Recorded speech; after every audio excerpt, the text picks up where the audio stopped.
I think it's also a really interesting time to be a technologist because you could change your identity. Because I think now this is where you come into the management team and to the board to talk about strategy and innovation and tie it to the business strategy. Like to your point, I think this is where technology leaders can play a bigger role and create and shape the scope of how technology leaders are viewed across the business. Yeah. Welcome to Technovation. I'm your host, Peter High. Our broadcast today features a panel from our most recent Metis Strategy Summit. The topic is Executive Talent in the Age of Transformation. The panelists were Tony Leng, Managing Partner of HI Executive Consulting, Eric Sigurdson, the Head of CIO Practice at Russell Reynolds Associates, and Joon Yoon, Global Co-Head of the Tech Officers Practice at Egon Zehnder. The session was moderated by Metis Strategy Co-Head of Executive Networks, Research and Media, Steven Norton. I hope you enjoyed the conversation. All right, really excited for this conversation. We've got three folks who are very deep in the technology leaders practice at their firm to talk about all the latest trends that are very applicable to everyone in this room. To my right, Tony Leng, Managing Partner at HI Executive Consulting, based here in California.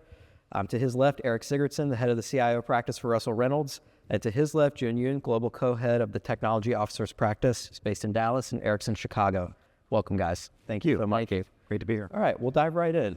So the landscape has been shifting a lot. We've got AI, we've got tariffs, we've got uncertainty coming from all over the place. How is that, Joon, we'll start with you. How is that changing the profile of the candidates that companies are looking for in a technology leader?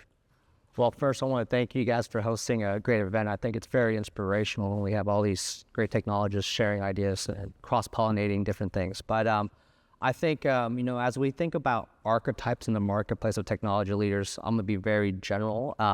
There's three archetypes we typically see. One would be what I call these operational excellence leaders that tend to be really good at the core modernization. That brings a lot of what I call operational excellence, productivity, efficiency, and really looking at the bottom line impacts to the P&L.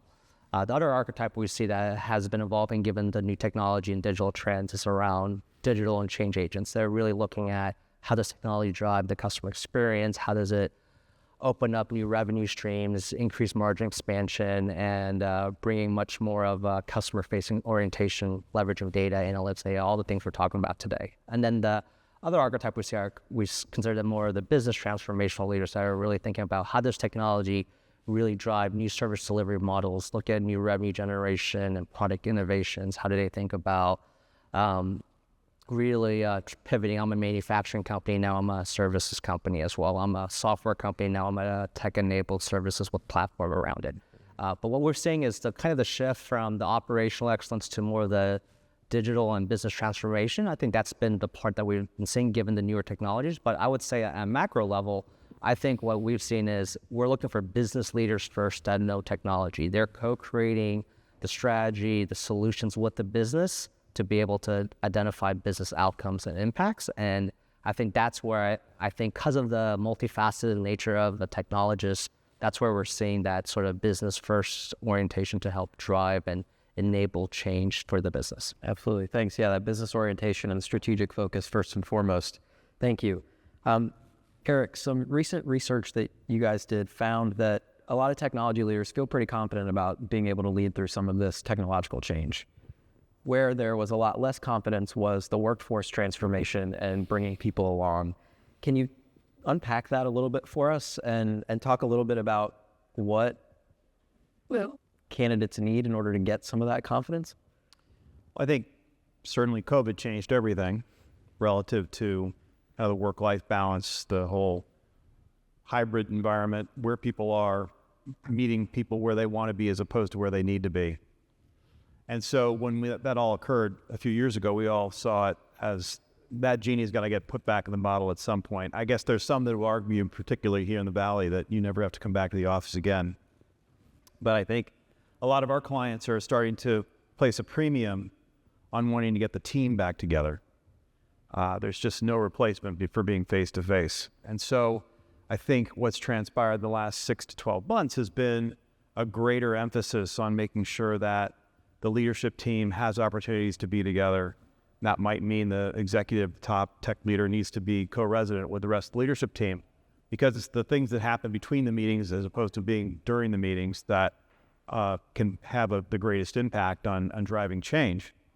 And so I think, and that, bubbles down to the next level. So as we're doing searches for sitting CIOs, looking for folks on their team, we're starting to see a greater emphasis for making sure that they can be present physically as opposed to just virtually.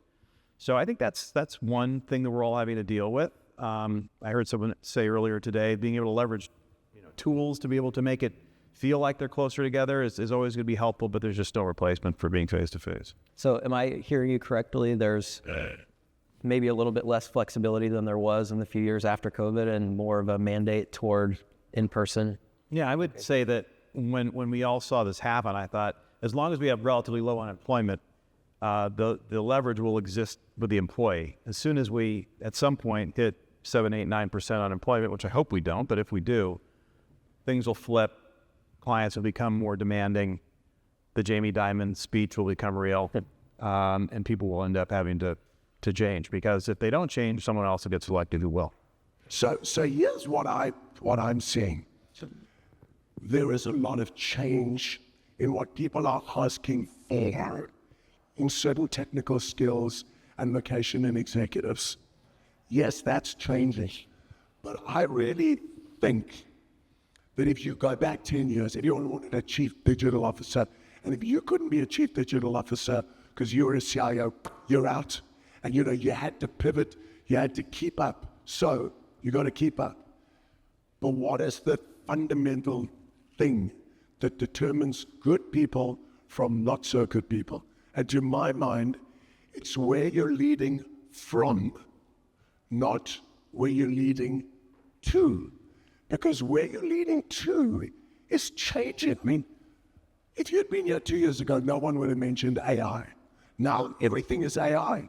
So the two has changed pretty dramatically in the last couple of years. However, you still got to lead your teams. If you've got your people, you've got to motivate them. You've got to be able to bring change into the organization. And what is that predicated on? It's predicated on who you are as a leader and where you are leading from internally. Because you need the followership. You need the authenticity. You need people to know and trust you when you say, we're pivoting. We are going this way. Guess what? We're now going that way. And if the from is not requisite, no one's going to follow you. So in my mind, what I think we all look for in the people we hire is good technical skill to be able to do the job at hand. You won't trust me to do your heart surgery because I know nothing about heart surgery. So if you're going to hire somebody who's going to lead data, development, AI strategy, infrastructure, you need people to know that stuff. That is a pre-given condition. And guess what? They may have to turn up to this place or that place to do the work. But what you really want is the individual who can build credibility within your organization and create a followership such that when the next trick comes in 2 or 3 years, that person can pivot their team, be a tech whisperer to the CEO and others and the board to help them understand, here's the new technology, here's where we need to be leading our organization. Therefore, you need to understand the business, you need to understand the ecosystem in which you're operating, you need to understand the political situation happening in your country and the rest of the world. So you need to be a great business executive with depth of character. I don't think I answered any of the questions, but that's what I wanted to say. We can pretend that we know where the puck is heading, where we're going to, but we don't. And it's really about having that strength of character, as you mentioned. No, that was great. Thank you, Tony.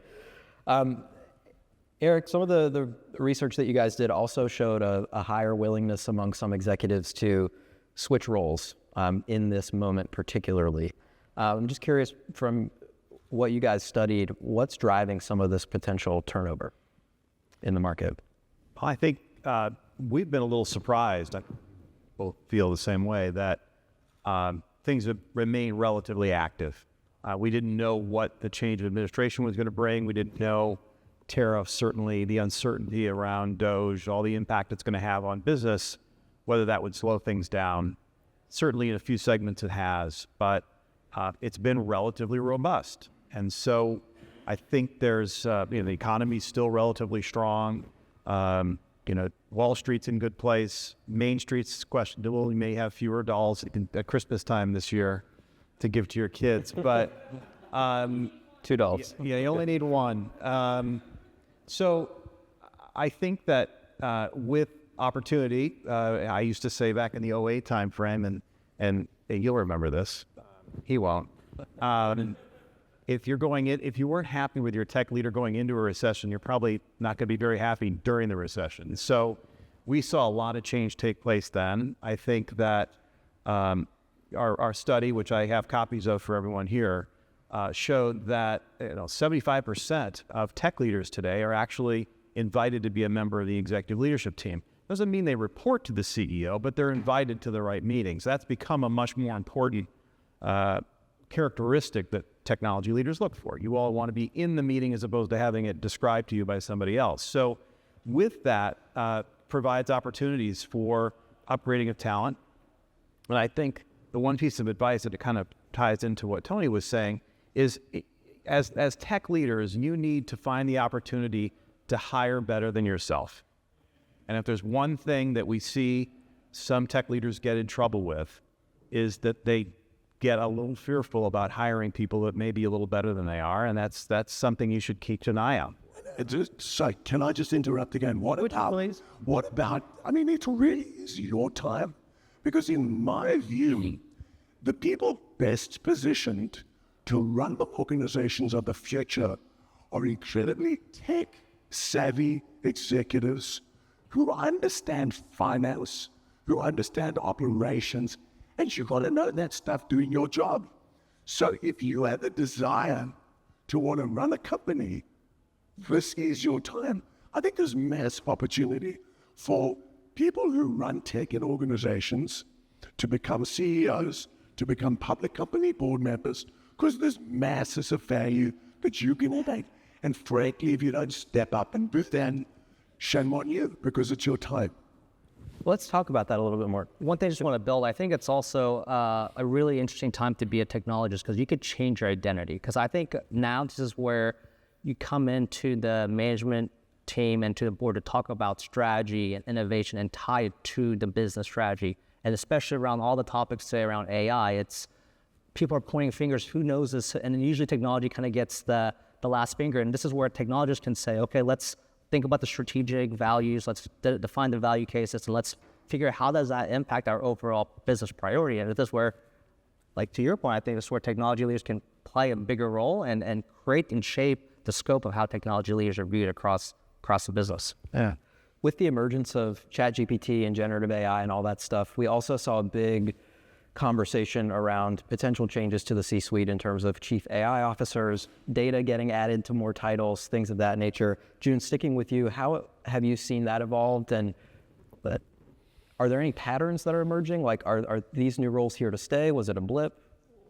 I think for me, it's less about the titles of the role, but it's about the scope and the impact. And I think the trend that we've seen is around, call it AI or chief data analytics officers, is really pivoting from understanding technical expertise to operationalize these capabilities, but as important is to be able to communicate the value proposition, and then be an evangelist for an organization to talk about how these capabilities will deliver, broader business outcomes. And I think that level of having the commercial and business lens as well as having the technical expertise, I think that's where we're seeing these type of roles kind of continue to come up. And I also think that with these roles, change management and being able to accelerate the change outcomes, that is as critical as well. So oftentimes cultures have to really rethink and reimagine, are we really a data-driven culture driven by AI and insights? And a lot of times that starts with the people, the organization, the culture. So that's where these leaders we have to drive. Yep. I do think the titling is an interesting one. We're all dealing with it on all of our searches. CIO, for whatever, it used to be 20 years ago, that was the preeminent role and the preeminent title coming off of a VP of IT or DP manager. So now we've gone to that next phase, and in many cases, CIO is feeling a little bit back office focused. It's feeling like it's not as strategic, and you're seeing additional titles added to them to be able to reinforce this idea of being more business-facing, being more digitally focused, being more aligned to trying to change processes and not just provide and run the trains on time. So I think the titling is becoming. Yeah, and the titling is important. Why? Because if you're a CIO and your CEO starts talking about a Chief Generative AI Officer, you screwed up. It's just as simple as that. Because that conversation should never arise. It doesn't. I agree. I call them top technology officers, for want of a better word. But it's all bullshit. It really is. Because if you are the lead person responsible for technology, you should be talking to the CEO of the board.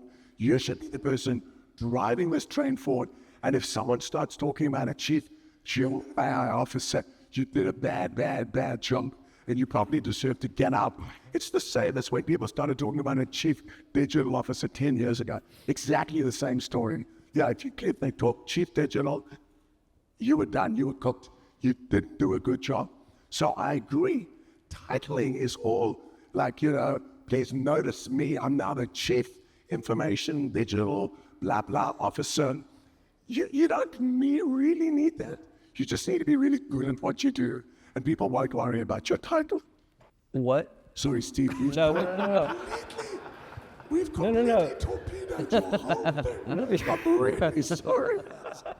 No, you talked about you have to be really good at what you do. And, some people are extremely good at what they do. A lot of us are still learning. Everyone's on a journey. But what do you see as the biggest kind of shortcoming, or the place where there's the most room for improvement for those folks who maybe are almost there, but not there? So to my mind, Eric said, IT is to be in the back office, but it's not pushed right forward to the front of the business.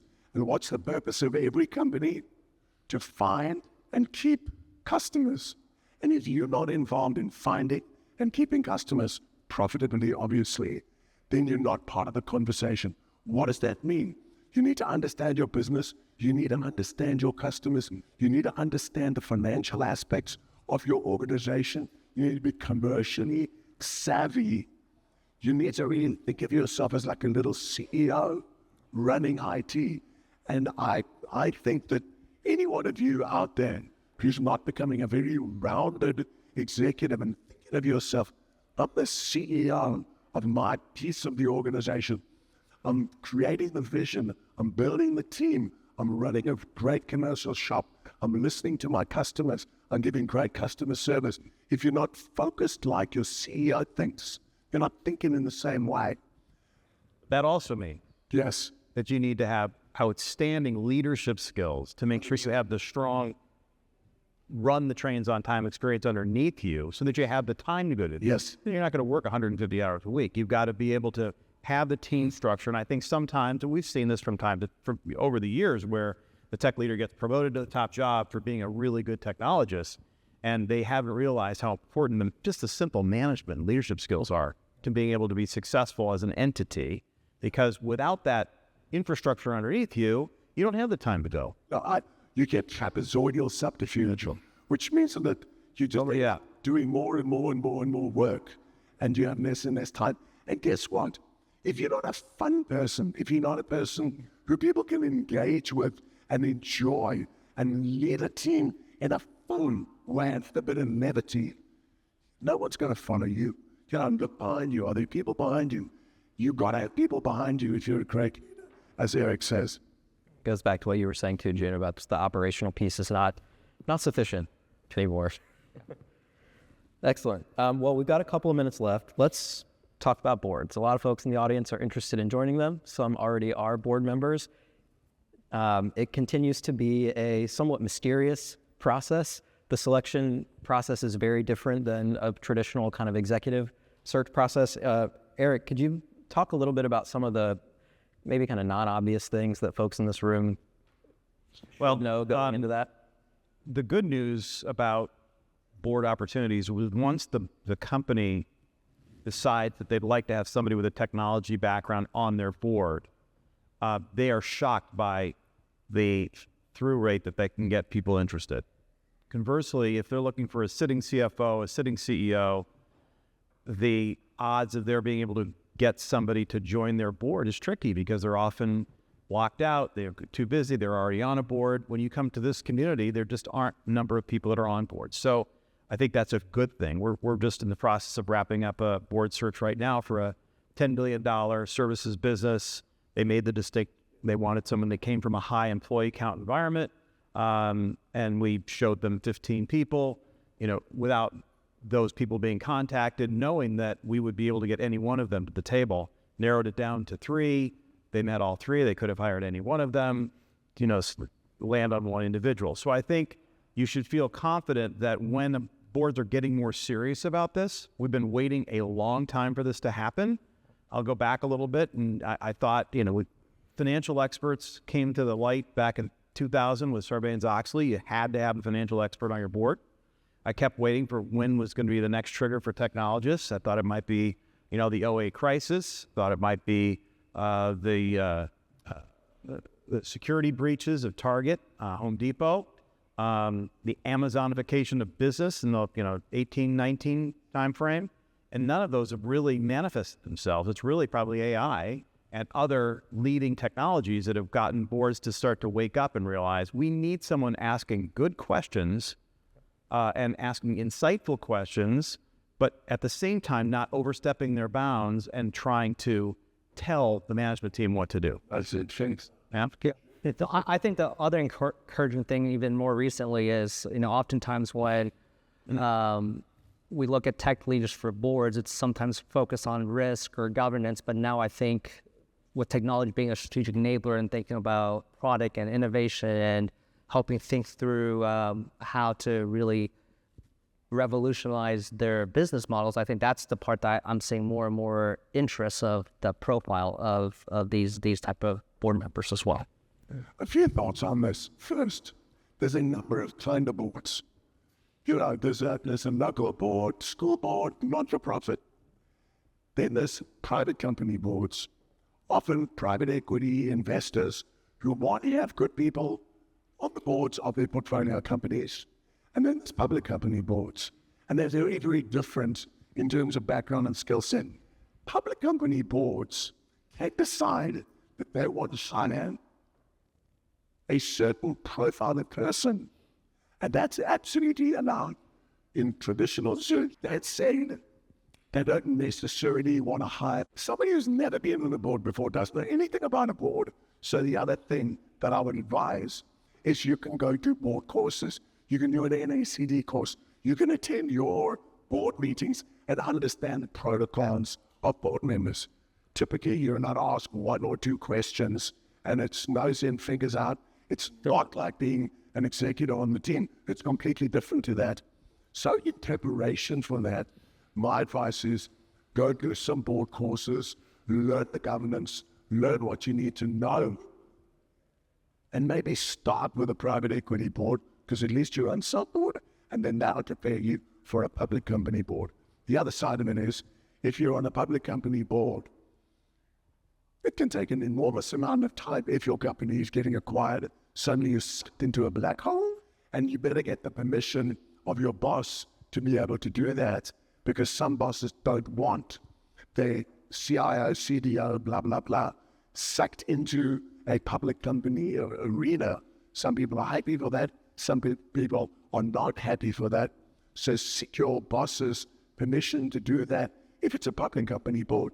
The other side of it is, if you join a private equity board, you can actually be more active, and if it works out well, you can make a ton more money.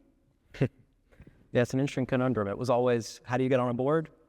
Be on a board already. Yeah. Then you can get into the next one. But it will be interesting to see, to your point, Eric, the extent to which this sort of moment and the extent to which AI sort of broke through to levels beyond just technology, if that then opens up more of those opportunities in the near term for I think it will. I think, back to your point, Tony, I think on the not-for-profit side, I was on a school board for 6 years in my local community. I thought it was a great experience because you are tempted over and over again to put your kids' interests ahead of the community's interests, and you just can't. So you have to sit there and listen and be a fiduciary of the process and the governance of the community, and it gives you an opportunity to meet multiple times, 12 times a year. You get some great board experience. Being on a board of other not-for-profits, which are just fundraising, really not that useful. You want a board that is actionable and that you're fully engaged and you're actually contributing, maybe hiring a new executive director. So those are experiences that can really be beneficial. And the other side of it is if you're on a fairly high-profile board where there are other public company board members, They see you. on their board, Yeah. those guys are so boarded up, they're sometimes 4 and they're done. Yeah. But if they look and they say, gee, this Eric Sigurdson guy, he was really thoughtful. He's a great person. And when they got the 500th call saying, will you join a board? And they don't want to take it, they'll say, no, not me. But you know what? I know a really good guy. It's good. Call Eric. And I've seen so many people get on boards because they appeared on some philanthropic school board or something where there are some fairly high-profile individuals on that board. They get recognized, and that's their entree. That's a good point. It's like as you're looking at the opportunities that maybe aren't public company boards, just really do your own due diligence on who the other members of that board are and think about the bigger networking opportunities. And on the private equity side, just remember the time commitments, because oftentimes they could vary in range, and oftentimes those are more operational in nature. So I think that's something, have upfront conversations around what the time commitments look like, because they could be more than you think. So You just a lab consultant. When you work for private equity, they just pay you money and you help them. There's very little, let's call it personal risk, because they own the company. They're not going to sue you. So, if you're on a public company board and something goes wrong, there's huge fiduciary risk, and got to make sure you have D&O insurance and all these kind of things. Private equity, they lose down money. So what? It doesn't work. All right, with the last couple of minutes we have, for everyone's benefit, and generally speaking, I'm curious, what is the characteristic that you wish more candidates coming into your office or making it onto your list have had that they don't? I want to hear about success, but what I'm more interested in is failure and what it taught you. And I want to have people who can open up, admit where they went wrong, but more importantly, have a perspective on that event and how it enabled them to understand themselves better. I want people who have a really good grasp on who they are as human beings. That, I think, is massively important, because if you know who you are and you've taken a perspective on your life, you know how you think, you know what your strengths are, you know what your weaknesses are, and you're really comfortable in all that, those are the kind of people I really like. Mm-hmm. I think it's, I hate to echo it, it's self-awareness. It's being able to know who you are, know what your strengths, what your weaknesses are, your gaps, be honest about it. We like to say that your reputation is like DNA, you can't get rid of it. We will find out. You can want to have it, so we're going to, better for you to come clean with us and tell us the story, and recognize that we don't all get it right. You often learn more from your mistakes than your successes. But it's about just being candid with us about how things went, where you could have done better, and where you've done well. But you want to hear the full picture. Yeah. And I think it's just also just talking about not just what you did, but how you did, how you changed the culture, how you empowered your team, how you built bridges with the organization, and talk about the people side, because I think that's just as important with given all the transformation going, is that change management and the cultural piece as well. So be honest, be self-aware, bring more of the how into that. Tony, Eric, Joon, thank you for a great conversation. Thank you. Thank you. Thank you.